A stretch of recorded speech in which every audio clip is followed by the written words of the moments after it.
Hello and welcome to Simon's Rants. I'm Simon, and today I'll be talking about everybody's favorite punching bag, Zack Snyder.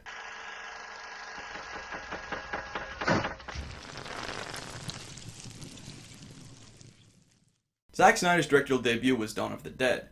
He followed that up with 300, Watchmen, Sucker Punch, Man of Steel, and finally Batman vs. Superman: Dawn of Justice. Dawn of the Dead is considered one of the best remakes of all time, let alone one of the best horror remakes. And 300 was well received among critics and fans alike. So why is Zack Snyder now on the same level as Michael Bay to most people when the best thing he ever gave us was another Transformers movie? Well, I think it all started with Watchmen. That's when the reception of his movies started getting a little bit trickier. Watchmen, Sucker Punch, Man of Steel, and Batman vs. Superman all have fan bases, but the overall reception of the movie isn't as high.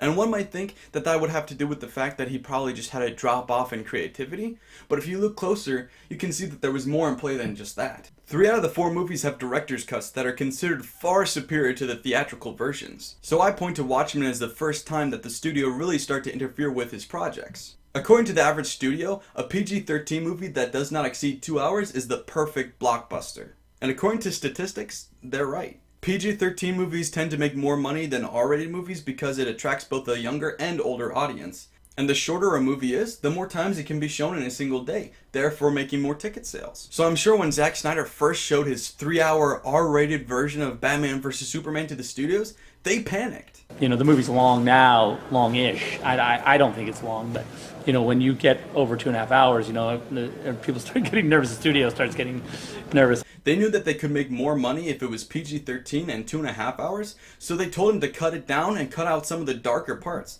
But the problem with that was, he cut out a whole half hour, and a lot of those plot points were necessary to make the plot work together. Watchmen and Sucker Punch were also both edited down. Watchmen so the runtime would be shorter, and Sucker Punch so that they could obtain the PG-13 rating. The problem with that is, these movies were too complicated to take out these necessary moments. On the surface, Zack Snyder movies just look like normal blockbusters, but in reality they go a lot deeper and more complicated than the average Transformers or Marvel movie. Sucker Punch on the surface just looks like an adrenaline junkie's daydream. But in reality, the plot goes 3 layers deep. Just like Inception has a dream within a dream within a dream, this has a reality within a reality within a reality. In Sucker Punch, Emily Browning's character used a false reality to escape the real reality. But then when that false reality wasn't good enough still, she created another reality within that one to escape even further. Now that's complicated. You have to watch 2 layers deep trying to figure out what's happening in the real world versus what's happening in the false realities.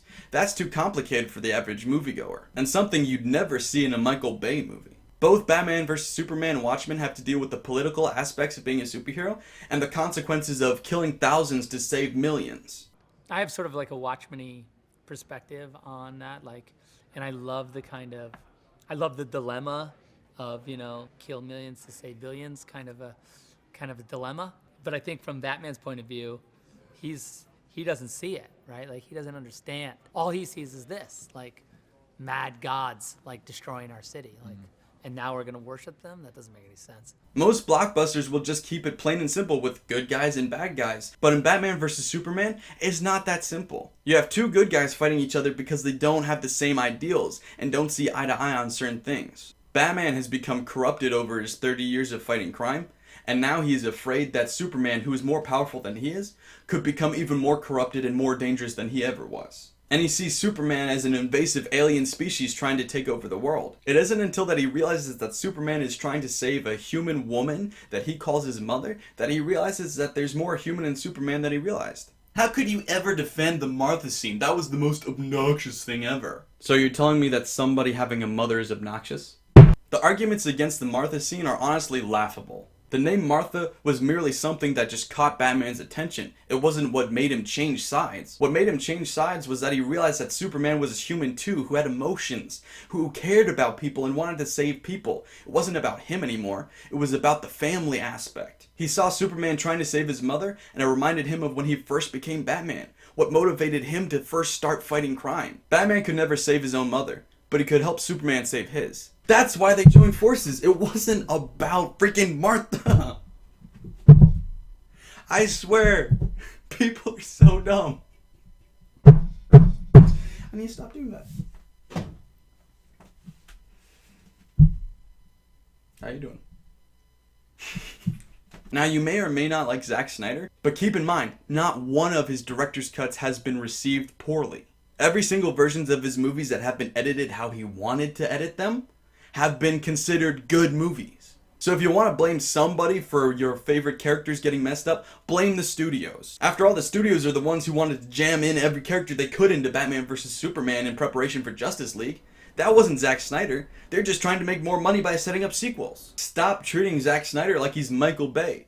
He makes good movies. You just have to watch his versions of the movies.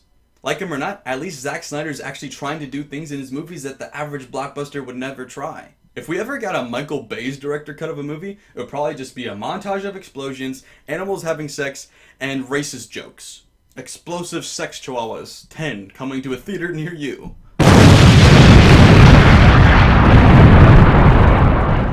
I'm Simon from SimonsRants, and that was my rant for today.